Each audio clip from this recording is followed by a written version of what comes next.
Welcome back. It's exactly 9:51 News and Views on Salam Media, and we are now going to be talking with educational psychologist Claudie Munyai, and this is really about World Mental Health Day. The entire world commemorates the 10th of October to create public awareness, to make issues related to mental health a global priority. Um, I understand that efforts are also aimed at attracting investment support to improve treatment of mental health conditions. So let's look at this issue around mental health, and just how seriously or how empathetic we are as the lay public towards patients suffering from mental health. A very good morning to you, educational psychologist Claudie Munyai. Welcome to the program. And I just need to add one little thing in as well, is I suspect with the advent of COVID, this situation has definitely exacerbated. Lots of people presented with mental health issues during that period, and they've never ever sought any help. Welcome. Thank you so much, Julia. And you are so correct. Sorry, before just getting in, good morning to all the listeners and good morning to you too. You are so correct that the season, I always talk about it as a season or a period of COVID-19, really did press upon our mental state and mental well-being. It really did put us in a position where we find that we really need to look within ourselves in finding the resources where they are available and who we can go into towards for support and help, because we were cooped up in a space that we find that we couldn't have access to enough resources, we couldn't have access to enough places to be able to do what is necessary for an individual to be able to relieve themselves when they are finding themselves in a stressful situation, as well as to cope with the necessary challenges that they come up with. So people found themselves having to be being impressed upon a tight corner with finding supportive resources during this time of period. And very, very sadly, I've been in the media space for a very long time. And without Mm. fail, every year in October, we raise the issue around Mental Health Day. But sadly, despite the awareness we create together with people like yourselves and other such organizations, there still seems to be such ignorance and such a stigma towards mental health issues. If you go to someone and say to them, "Oh, I've been diagnosed with cancer," you get all the support and all the empathy in the world. But the moment you talk mental health, you are marginalized immediately. And that narrative needs to change. How do we change it? Julia, it's the understanding between mental illness and mental health. By the point where we find ourselves experience a mental illness, that is where we need support and that is where we need guidance and the relevant treatment. But when we are talking about mental health in its broader context, we find that our communities, the word mental, tends to make them shy away to be from actually speaking about the well-being or the wellness of an individual. And as a sense, you find that there are things that we do not engage in that are necessary for us to be well. Things that are not that we don't take part in that will put us in a position where we are in health. So now we are finding ourselves that we are experiencing mental illnesses. And to tap on what you're saying, is to say that we have mental illnesses. Our view of mental illnesses is now something that is of not a taboo per se, but we are struggling to see and accept that it is a condition or a position that one finds themselves when they are not in a well state. And that makes us individuals or the larger community to feel that I cannot talk about it because now people will think that I am crazy, which is the connotations that have been used throughout history. And these are not what we want people to think of themselves as. We want individuals to understand that your well-being, your physique, your psychology, who you are, has indicators in your life that says, something is amiss, or you need help in this area. And just by virtue of you experiencing a mental illness such as depression, anxiety, schizophrenia, or any of the above that we know of, it is not to say that you are in anyhow different, but to say that you were going through a particular struggle in which you need support, and relevant people are here to support.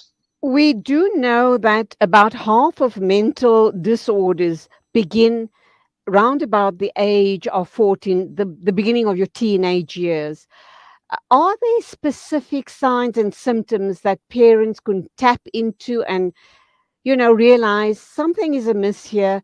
If I have my child assessed, perhaps I can assist him or her so that they can have a full and a meaningful life, and that the disease doesn't progress further. Definitely, Julie. But I want to correct to say that it is not because it starts within the teenage years. It has been lying dormant. I could be having what we call a predisposition that has been lying dormant from genetics from the time I was born, because of the history of people that I am born into, who probably have had troubles or challenges with depression as per maybe genetic makeup, or as per our ability to cope, because those things are learned throughout history of a particular family structure or culture. So now we notice them at the time, or upon a time, when individuals are teenagers more, because that is when teenagers are more expressive, and that is when we actually see the behaviors that are more out there as compared with children. So with children, we just see certain nuances here and there, and we are just highlighting this. Oh, okay, so this one cries a lot, this one is always isolated, and so forth, which is quite tricky for a parent to notice. But with teenagers, it's quite easier, because they are individuals that communicate, and they are individuals that show, with whether physical or verbal communication, that there's something that is not going well with them. So now, what do we need to do, or what are the things that we need to be aware of? It is something that I want to take us into a structural a systematic view, that families play a role and the community plays a role. As families, we need to be aware of how we communicate with our children and how we address them, because at times we find that we address our children on the basis of how we are feeling or seeing ourselves. So I'm projecting my own views of self on my child. I'm projecting my own views of the world and everything upon my child, and I'm impressing that type of lifestyle on my child, and not even giving myself time or the opportunity to listen and notice if my child is suffering or is experiencing challenges with certain things. And the more this continues, the more it creates or evolves into a condition of an illness. Because now my child is struggling to cope, and my child is struggling to find resources to cope. And from the family, this goes straight into the community. If those resources that are not available in the family are also not available in the community, or around under the necessary around structures, then we are having challenges there. Then we find that people are now finding themselves becoming individuals who are in the streets, or just at a loss with life, not knowing what to do, because now the structures that needed to be in place for their well-being to be intact are not okay. What I worry about, Cloudy, is the fact that we know the state of our state hospitals and clinics. And if more and more young people are presenting with mental health issues, there aren't structures in place to support them. And we as parents don't necessarily have the tools to support our children or our child. And we might just make the matters worse by dealing with the situation in the wrong way, like you've indicated, impressing your thoughts, your ideas, your views on this very impressionable young mind and push him or her further away, possibly over the edge. How do we navigate these spaces then? Whom do we shout out to for help, to say, I need help, my child needs support? We are fortunate, Julie, to have um, structures that have noticed the gap in the system. Structures such as SADAG, which is the South African Depression and Anxiety Group, and they offer free services. Structures which are the Suicide Helpline, which when you call in, they're on the go to support you.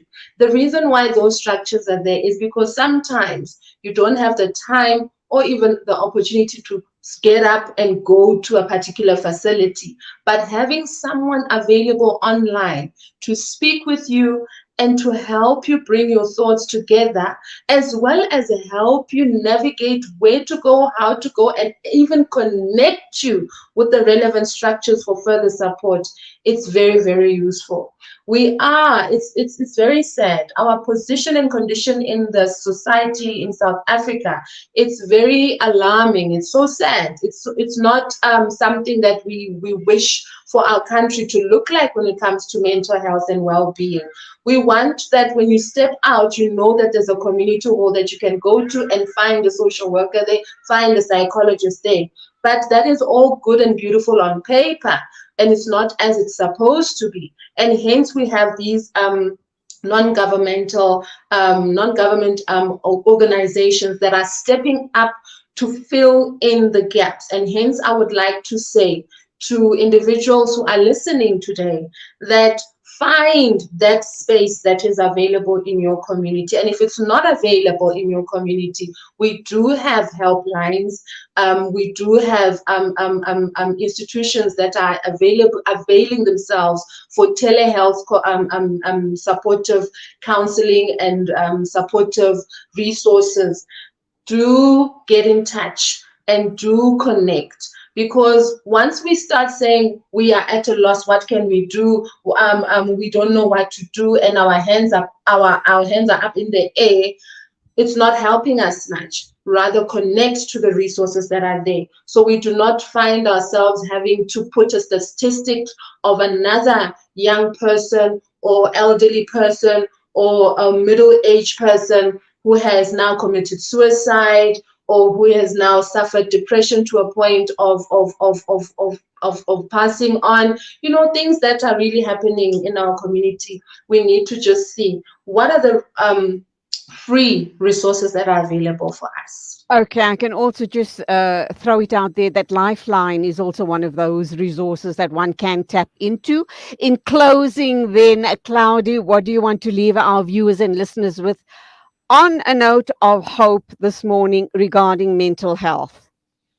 Our message is definitely a message of hope, a message of awakening, to say that look at your life similar to a traffic light with indicators that are indicating to say, green, I'm still okay. Orange, something is not fine. Red, I'm in the red zone, I really need help. And find the necessary and the needed help. Having noted what we have just mentioned, SADAG, Lifeline, Suicide Helpline, connect with them. It is free. You don't need to search your pockets for such support. And go to the nearest facility. If you don't receive help there, just connect with these resources online, or find a private practitioner if you are able to do so and are within the means to do so, because we are here to help. Never give up on your well-being, because you are worth it. You are worth all that is good. You are worth life. You are worth living, and we are here to support. Claudia Munya, you couldn't have ended it any better. That was a brilliant ending to the discussion on mental health and well-being. And let's just remind our viewers and listeners once again that you can reach out to SADC, to Lifeline, to suicide support. And these people do, in fact, call you back if you don't have airtime. You can just give them your number and they call you right back, or even send them a please call me. And there's going to be a professional person at the end of the line to help you navigate through this very dark and difficult stage in your life. Thank you so much for being with us. Have a wonderful day and God bless. Thank you so much. Okay, it's 6 after 10 o'clock. Time for me to wrap up. Thank you indeed for your company this morning. I worked real hard behind the mic today, as you will have guessed, with all of those really hard hitting interviews. Alhamdulillah. We do hope that it's given you food for thought. Let's shout out to our producers, and that, of course, is you, Abdul Salam, behind the controls, and Nasri Naidu, the content producer. Till tomorrow morning at the same time. Keep safe. God bless. Assalamu alaikum and Khuda Hafiz from me, Julie Ali.